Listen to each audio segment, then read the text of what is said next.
Ladies and gentlemen, the only way to quantify your skill level in chess is a number called ELO. ELO is different if you play live, and different countries have different ELOs, and obviously there's an online ELO, and depending on what website you play, it's quantified differently. We're going to shorten all of that, and in this video, I'm going to play 3 of my subscribers with chess.com ELOs of 500, 1300, and 1900. I will show you the differences in the openings, the differences in the middle games and the end games, and where the worst mistakes occur. That is the goal of today's video. I have series where I play against subscribers. I'm thinking to make this more of a long-term thing. I was thinking to call it chess levels or something along those lines. So do let me know if you like the concept, and we will analyze each game a little bit deeply. For the first game, I'm playing a 500. Now, I will be playing like a 500, and obviously the game is blitz, because if it was rapid, this would be potentially a much longer video. So for a 500, I am just going to follow basic opening principles, and I will try to play at the level but slightly higher of my opponent so I can, ensure victory. I'm not going to play a 4-move checkmate. I'm going to try to show you all, like I said, where the basic principles disappear. If you're an intermediate player, you might play the Italian, you might play the Ponziani or the Scotch. I'm 500, so I'm just playing 4 knights. I'm at the level where I don't yet know how to challenge my opponents so much in the opening. So, I'm when you're 500, you're not really, like, for example, this is an inaccurate move because you have knight takes pawn in the center fork trick, which is considered slightly better for white. But a 500 in no galaxy knows that. And I'm just going to play d3, which is an inaccurate move. I really should not be blocking my bishop. Like there is, again, but I'm 500. But let's just say I'm a little bit higher than 516. All right. Now, my opponent, of course, should just, yes, develop. Very good. Now, I'm going to play bishop e3. Okay. So far, nothing special has occurred. My opponent goes back. That's a completely reasonable move. When the bishops face each other, you don't always have to take your opponent's bishop. You can slide back, and if they take you, you open up. I'm going to play bishop to e2, developing. Not really developing, but okay, at least I've moved the bishop off the home square. Pawn to d6 is a good move. And I'm going to play queen d2. So I'm just kind of getting every piece off of its home square, one piece at a time. I don't have any sort of advantage or disadvantage yet. And I'm gonna castle on the same side, right? Like you could castle opposite sides. Opposite side castling leads to aggressive positions. This is a very closed and very tense position. We haven't traded any pieces, so it's still about development, potential pawn breaks. My opponent opts to trade the bishops. I already for a long time was able to take with the pawn, but in recent moves I've been able to take with the queen, so I'm gonna do that. Now, the queen's safe here. The move knight g4 is just an attack. It doesn't win the queen. Okay, bishop g4. Now, I'm very curious. Is my opponent going to take the knight when I go, or are they going to keep the bishop on the board? Because it's not a good idea to trade bishops for knights. Okay, wow, very good move. Now I'm 500, so I'm gonna chase the bishop down, which is not great. And I'm gonna keep chasing, which again, this is bad play. You should not be marching a pawn that far up the board. Now, my opponent also knows they're playing me, so, and I'm still going up the board, but this is terrible. Let's see how my opponent reacts. So there it is. A mistake has been made. Why is that a mistake? Because they forgot I have backup. They were kind of reacting to me over here, and now I'm going to get my queen in. Now, the game is not over, but oftentimes, especially toward the lower ELO bounds, games end very quickly and very drastically. Let's see if my opponent can bounce back. They did make a mistake. It was a very straightforward kind of counting mistake, but you had to see the queen from far away. And also, my opponent was reacting to my attack. And also, my opponent's playing me, so there's a little bit of, psychology. A good idea here would be to trade my queen off. Let's see if they find queen f6. Okay, very good. Do they understand why they're playing queen f6, though? Right, so let's say if I go knight g5, there's queen g7. Knight d5 is a good move, but I'm 500, I have tunnel vision. So I'm just pushing. That looks like I win a queen, but I don't because the queen is defended. So this is the only move. But they might think they're losing a queen. Hopefully they come to the realization that they are not, and bishop h7 has to be played. It's a relatively straightforward tactic. They might just decide to chuck the bishop and finish this plan. Because right now, you know, my opponent's probably already like, I'm losing the queen. Now they have to realize they're not, which let's see if they... Okay, very good. It took them some time, but they did it. I'm gonna go knight g5 now. Will they hang this? Because that was definitely hanging a moment ago, but now the bishop defends. Judging from the time spent, no. This person is, wow, that is a fantastic move. Taking advantage of this, I'm gonna bring my bishop back to d1. So far, this 500 has played exceptionally well. I mean, they're a pawn down after 20 moves. I can't say much, right? Like, this is really great stuff. The only thing that has happened is that my opponent has spent a lot of time on these moves. And in blitz chess, you have to play good moves, but you have to play them efficiently. Rook e8. So let's go here. Do they see the backwards knight move? 20 seconds on the clock. Are they scared that Gotham might have blundered something? Wow! They had to build up the courage, I think, but this is incredible. This person is really, really good. I think the only chance I have of beating this person is just because of the time. Now, granted, I saw that, but like, still, this is, you know, and you don't have to do this. Let's see if they react to the knight under attack the right way, like maybe king, or they could move the knight, but then of course I'm gonna take. I also feel like they're terrified, which again, when you play me, like, that's definitely part of it. But the 500 finding knight takes b5, oh my goodness, a counterattack. Danger levels, that's crazy. So if rook f6, there's rook g5. Wow. Now, I'm not playing the best moves. I'm sort of rewarding the efforts of my opponent. I mean, this person has played like way above their level. I mean, like 1500 level chess here. Really, really impressive stuff. I'm gonna disallow the knight re-entry. I mean, there's 2 seconds on the clock. Okay, my opponent loses on time. I mean, that was really, really good. If I game reviewed that, I feel like they easily played in the 4 digits. That was so impressive. That person played at an 80% accuracy and had an estimated rating of 1800. Wow. Amazing.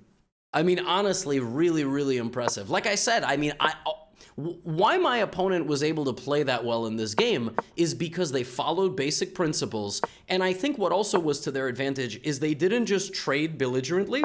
They followed principles all up until here, right? Bishop takes here is not, okay, the most accurate, but it's still a completely normal move. What allowed my opponent to get such a high accuracy is the closed position and the symmetry. So the position wasn't open and complicated and crazy and all this. And that allows, especially as a beginner, for you to play just kind of straightforward moves. And here I got way over aggressive. This is just not a good move. I mentioned that. Now, h6 is a very big mistake, but to immediately bounce back with queen f6, you know, and then h5 is obviously not the best move. I should have went here, which I mentioned. That's also apparently not the top engine move. It is, but I also have king here and putting my rook. I mean, this was a great game. The reason my opponent lost was because of time. Just purely playing good moves, but just slightly too slowly. I mean, of course, I played knight b5. I said, well, they find this move, and they found it. I mean, wow. So, wow. I mean, sometimes you try to make these videos and you hope the 500s just play like terribly, so, you know, but no, I mean, that was really, really exceptional stuff. Okay, so for the next game, I'm playing a 1300, right? Now I have black now. Okay, I imagine my opponent's gonna play a London. So, which, you know. Whoa. Okay, this is gonna be a very different type of game. This is gonna be the Blackmar Deemer, I think. Are they going f3? Okay. So I accept it. Again, I'm very forcing stuff. Okay, wow, Blackmar Deemer. Now, if I allow this, I can if I know what I'm doing, but let's just say you're caught off guard, right? Because that's the big thing. So already we see that at the intermediate level, people play something that they've studied, right? Like my opponent probably knows the tricks of this opening. So let's accept the gambit, and we're not gonna play in, let's say, the best way. Like, I'm playing too passively. I should have developed my bishop, right? So I'm playing e6. They play bishop g5, okay? Let's play, let's block the pin. We're being very solid. Maybe we're preparing castles, okay? Now let's see if the opponent kind of like knows how to step on the gas. Okay, queen to d2, probably long castle is coming. I'm 1300, I'm following the principles. I'm just castling my king. They also castle, and now this is the position. I think I should finish my development, right? That seems to be probably what I should do, is go for a queen trade, because then I won't get checkmated. But I've definitely negated my own development here. I did not do a good job, so I'm just sort of absent-mindedly putting pieces in the center. Let's see if my 1300 opponent like pounces on the attacking opportunity. Bishop d3 does work, because if I take this pawn and my queen lands there, he has a discovered attack on d4, okay? So bishop to d3, hitting this, and okay. Now, as a 1300, I might not know this, but after h6, I'm a little bit worried about sacrifices near my king. So I'm gonna play the move a6, because I'm trying to play b5. This is very slow, and I feel like if my opponent plays this the right way, they should have some success here. But we're already seeing a very different type of game. It's not a closed position. You're very much in the attacking stage, planning stage, based on the opening that you just played. Like, my opponent did this deliberately, right? We're castled on opposite sides. We're in a big fight now. Now what? Bishop d3 has been played.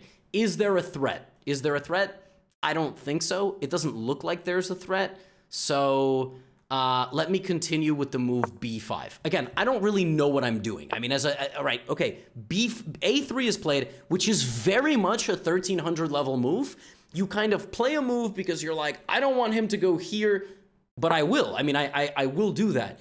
a3 is definitely a reactionary move. Like, oh my God, he's coming at me. I have to. Did I have a threat? No. But by pushing a pawn in front of your king, you've now created a hook. The same way over here, I would have had a hook. You now not only have a knight targeted, I'm also targeting your pawn. And I'm guaranteeing entry into your position. And not just entry, I'm guaranteeing an opening of the b file. Plus, a trade benefits me, because I'm up a pawn, right? So my opponent made a strategic mistake. They did not make a blunder. So far, my opponent has made no blunders, okay? They've made no blunders. I'm playing a5. This is also not the best move. It's very slow. I should have definitely immediately gone here, but no blunders. Okay, king b1 is, again, just sort of like a little bit of a reactionary move. I mean, nothing crazy. Let's play bishop b7. Total misstep. Not right. Not the right move. I should be attacking. I should be playing rook b8. This is a complete, reverse. Like, what am I doing, right? I don't need the bishop there. It's not a bad move, but I mean, my point was to attack. I was trying to attack. Now, I'm very interested to see if my opponent is going to continue their attack, right? Because they haven't made any blunders yet. They have not made any mistakes. They've made maybe one bad strategic decision with pawn to a3, but for the 1300 level, it's like pretty minor.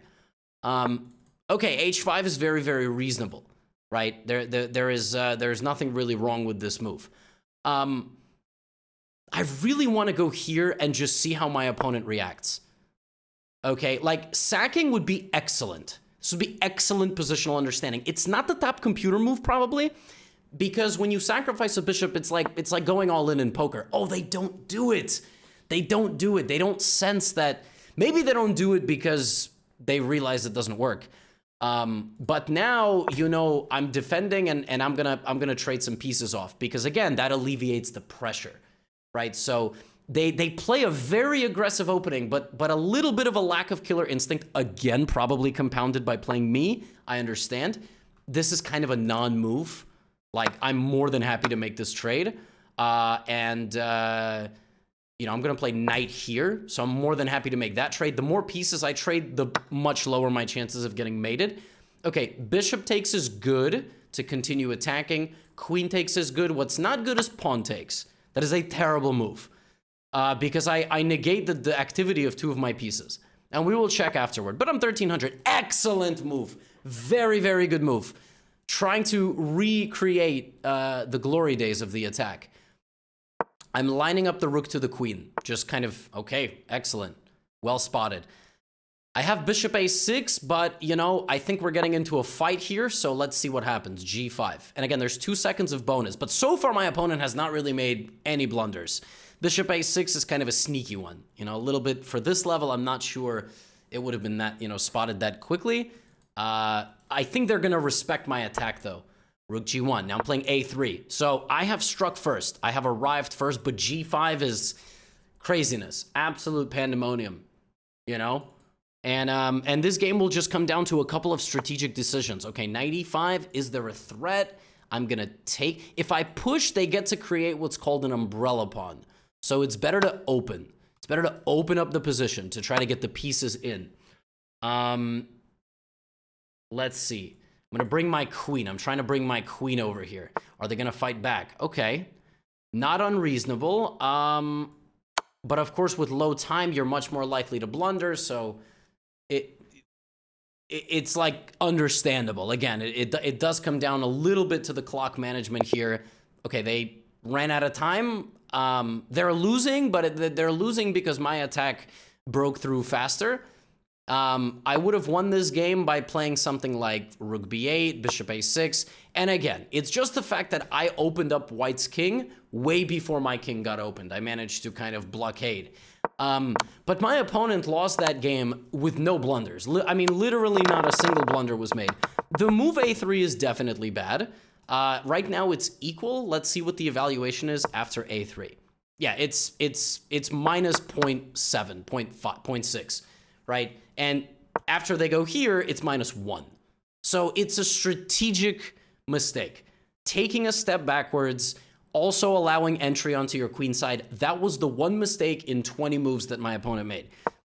There were others, but they were not blunders. Right here, again, probably taking is the best plan of action. And you are threatening just nasty various things, potentially. So a very common defensive technique here is knight to h7, which reopens your bishop. And if my opponent is slow, I can play bishop g5. I can also play this, and then bishop g5, and actually the queen is trapped. That would have been very good like a while back. So for example, in this position, if I played h6, it would have been a very different story. Look at the evaluation here. It's like equal. If anybody's better, it's white. And that's because rook d3, rook g3, knight e5, bishop d3, knight g5. Like, white's attack can develop here so quickly because my knight is stuck guarding h7 if I don't move there, and then I'm just going to lose. Knight e4, and then this, and queen h7. So the opening was good, and we see that at the intermediate level, people play, you know, people play what they play, and they played h4, and then they just kind of overreacted to me. And what they should have realized is you just got to go for it. Like, take, queen f4. There is nothing scary about the pawn coming here. If anything, it just helps transfer the knight. There is something scary when you do this, because now you help me open up the position, and the game literally ended because of the b file. All of what I did, bishop b7 was not a good move. We can analyze it. Okay. Ironically, according to Stockfish, this is the top engine move in the position. Remember how I said it wasn't a good move? For this level, this is not a good move. Because again, if I played a4, a3, I might even win faster because my opponent would react to my attack. It's funny. Bishop b7, I said, was not the best move. It's the top computer move because I guess I'm activating the bishop. And I thought here I played pretty straightforward, trading the knights. And then here I said that this is not the best move. It's not. But I still have an advantage because the attack is too slow, right? The attack is just too slow. Now, for the last game, I'm actually playing against one of my moderators and longtime Gotham supporter, aka Reigns. I'm gonna play. I think I'm gonna play like a Queen's Gambit this game. We're gonna see how they play at 1900. Now, Reigns plays a lot of offbeat openings, but okay, he's playing Slav defense, and we're gonna see the opening, the middle game, and all that good stuff. So let's see how the opening knowledge is. I'm gonna play E3. This is the slow Slav. This is the main line, but you can also go here. I'm playing the quiet Slav. So in the play semi-Slav. Okay. Now I'm gonna just develop my knight. We're in a semi-Slav defense. We're gonna see how much our opponent knows about. Okay, very good. And B5, yes. Now my opening knowledge of the semi-Slav is not that high, but I think they play A6 and knight BD7. Okay, so we see already at 1900 level they're like very well versed, right? At some point we are going to leave known territory. I don't exactly know when that's going to be. So I'm going to push in the center. This might come. Okay, seems like my opponent is thinking. Okay, they play H6.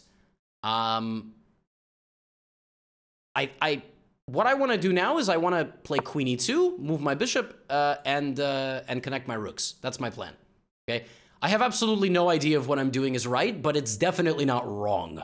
Okay, it's definitely not wrong. And now we're gonna see how well 1900 level chess flows into the middle game. Okay, knight to B6. Fighting for those squares. Also, queen is opened up. That's not a threat. And that might be an issue. Pawn to B4. So what I'm gonna do is I'm gonna anticipate that I'm gonna play A3. Last game, the move A3 was bad. It was bad because there was castling there already. There's no castling in this position. Let's develop our bishop actively, and let's put our rooks on D1 and C1. Very tough to understand. Where do you put your rooks? I think the E file is not going to open, so I'm not going to put my rook on E1. I'm going to put my rook here and here because I think this is the area of the board that's going to open up. Okay, that's a relatively normal move, but at the 1900 level, just a random knight jump like this might not really work. Because if anything, the knight is just a target now. Like, my opponent might actually just go back, which happens pretty frequently at this level. You just sort of like poke the knight out and then you go, yeah, but see, now I can use that knight's positioning to activate my pieces, and my move is not an overcommitment. This move was an overcommitment of the knight. It did not do any long-term benefits, and now, by moving my knight, I'm creating a same-side attack. So I have very powerful center, and I can play F5. I think F5 is rushed, but I'm gonna play it. I don't think it's the best move, but this happens sometimes. I say it's not the best move. It turns out to be the best move. But we're gonna see. So they took there. I take back. Okay, now they're attacking my pawn. Now I do have a feeling I have a very powerful attack, but let's guard our pawn first. So let's play bishop F4. Again, I'm not crazy about this. I think I've definitely misplayed. Let's see if my opponent can, start fighting back a little bit with knight c5. Okay, I can defend my bishop, but I'm 1900. I was taught bishops are better than knights, but now queen d4 check could be a little annoying for me, and then I have to decide, okay, pawn takes, I'm going to take back. This does look very strong. I mean, my center pawns do look very, very good. Knight d5, wow. Okay, so hits this. I can take, I can ignore. I can move my bishop. Would I rather the knight take my knight or my bishop? I think I would rather lose my knight and keep my bishop, right? So I think I'm going to keep my bishop because I want to support my center. I don't mind if you take my knight. But we're going to see. Maybe, and I didn't want to activate this. But then maybe I could have played here. So it's still very complicated. Right now, at the 1900 level, we're comparing the quality of the pieces. Right now, I have much more central space. I have a much safer king, mostly because of all of this, like knocking on the door. And the quality of my pieces is higher. F6, I slide in here, and I think this wedge is going to win me the game. I think my opponent had to take a moment there and breathe. Okay, my pawn is hanging. I can defend it with my queen, and that counterattacks the knight. And now I think this is just simply a matter of, piece quality. I just think I'm dominant here. You don't really want to trade bishop for knight, but I think at the 1900 level, you kind of understand the concept of superseding. Like, yes, bishop for knight is not usually a good trade, but I think in this instance, given my long-term advantage with the wedge, I should be in decent shape. However, nothing is guaranteed. Like, really nothing is guaranteed. Let's go rook f4, hitting the queen and utilizing its awkward position, and then we're going to start an attack on the king. And by start, I mean it's very much already in progress. And we're able to do this because we have more space, which is restricting the black position, and this bishop is just kind of out of commission. So right now, we have a very, very, very clear plan, which is attacking the king. So clear, in fact, I'm going to go here. Will my opponent find... Wow! In 1 second, they find the queen trade. Amazing. That is amazing stuff. Like, we're really seeing the levels here. That is expertly done. Expertly done, I have to say. And I might have to work overtime for this game. Wow.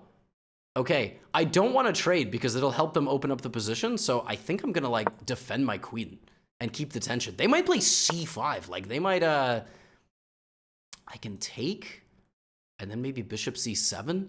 But this is hardly clear. I mean, this was excellent stuff by my opponent. This might blunder. Hope they don't blunder that. That would be tragic. This is great. I mean, the 1900 fighting back from the worst position by trading the queens. They were just moments away from defeat. Bishop h6 was lights out. Excellent bit of counterplay. Wow. In fact, how do I even defend my pawn? Wow, this is incredible. Rook to d5. Okay.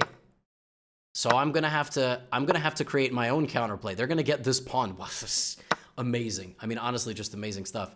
Really just showing the levels. I have to invest in my dark squared pawn. I'm gonna boot that rook down there. So we're in an endgame now. I mean, we are past the middle game. I can take this and still put the bishop and the rook like down there. So I'm just building behind the one remaining pawn that I have. And the way you have to win this is you have to win the endgame. There's no other way. You have to boot the rook like this. And I think we're going to trade off the other rook, and we're just going to leave black with a very, very, very bad rook. That's what's going to happen. So we had a good position for a very long time, but that doesn't always guarantee victory. Like I'm utilizing literally all of my life force to win this game. I'm going to get this pawn, and then I'm going to promote, but I'm only going to win because I'm completely controlling the opposition, which is crazy. And of course, at some point he will probably sacrifice, but that is a loss. So if you lose the rook, you're going to lose. I'm now attacking this pawn, and ultimately this game is simply going to come down to the fact that my pieces were of just of a higher quality. Oh, I could have queened. That was my bad. That was very embarrassing. Let's go rook b8 and set up a discovered attack backwards, which that's a little, maybe he'll see that actually. Yeah, it was tough. Now if this, the second time I will not make that mistake. Okay. That was funny. And now I mean, I should have a mate. Let me check. Let me win the rook. Check. And opponent resigns. My friends, I actually think that after something like queen b6, yeah, I mean, he was equal. He found rook d5. This shows you the levels to this game, my friends.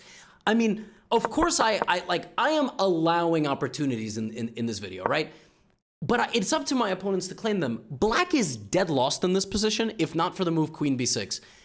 And you know when my opponent played this, they could have gone into my territory, but instead my opponent deliberately played queen to b6, nerfing my attack here, and rook d8, keeping the tension. You know how many intermediate players would have just taken the queen because they're like, if I don't take the queen right now, I'm gonna lose. Rook d8, rook g3, what a move. Understanding that I am too powerful here and winning the pawn, and here I had to fight back. I had to find this maneuver to boot the rook at the end of the board, but it's equal. It is an equal endgame with best play. I mean, this just shows you how hard it is to put away a 2,000 rated player. And the only reason my opponent lost is because they allowed my rook into their position. That's it. When I played rook d1, they could have just played king e6, and I am never getting in. One move lost this game for my opponent, and it was g5. g5. Move 41 lost the game because I got in with my rook, I won the pawn, and now this is a loss because you cannot stop this. You just can't stop it because my rook and bishop and pawn and are just too powerful. What an instructive game. What an instructive game. What an instructive video. I could have queened, but I was on autopilot. And the opening was yes, it was slightly better for me because my opponent played it a little bit passively. Like here I was definitely much better. Like 0.6, 0.7. Then the attack cultivated like this. And I did mention I didn't play the most accurate way. I think f5 was rushed, and I was right. I said I don't like f5. I should have been more patient, right? I should have played rook d1, rook here. Look at my opponent creating counterplay. Like, this position is better for white. It's +1, but I mean, it's hardly winning. But my friends, I did tell you f5 was a rushed move, and it did lose me a major chunk of my advantage. And it's just very cool to see my, my opponent fighting back. Like, I could have gone here, they could have taken, and yeah, I mean, resilience to the max. Like, this was probably my biggest advantage in the game, something like 1.3, 1.4. But the comeback was just incredible. Queen a5, queen b6, rook d5, excellent stuff. And we saw in this video several things. We saw the beginner massively overperform. The beginner game was crazy. My opponent overperformed in that game primarily due to the nature of the position. I would say that because they played very good principled chess and it was a closed position, not a lot of blunders were possible. They played really, really, really well. The intermediate played a good game. I would say they played like right around their level, but just kind of a fundamental misunderstanding of how to handle their opening, a little bit too respectful of my counterplay, one or two strategic decisions and missed opportunities. The 1900-2000 player played sensational chess, like fighting on until deep into the 40-50 move. Only reason I was able to win this game is because I found the one winning idea, which is what a 22-2300 would find, which is booting the rook down there. And if you've never seen this, you'll never find that. You'll never find that. Trading off the other rook and infiltrating with mine. So I had to squeeze maximum opportunity out of this position to win it, which I'm not sure a fellow 2000 would have been able to do. So that was fun. Let me know if you enjoyed the video. I'll see you in the next one. Get out of here.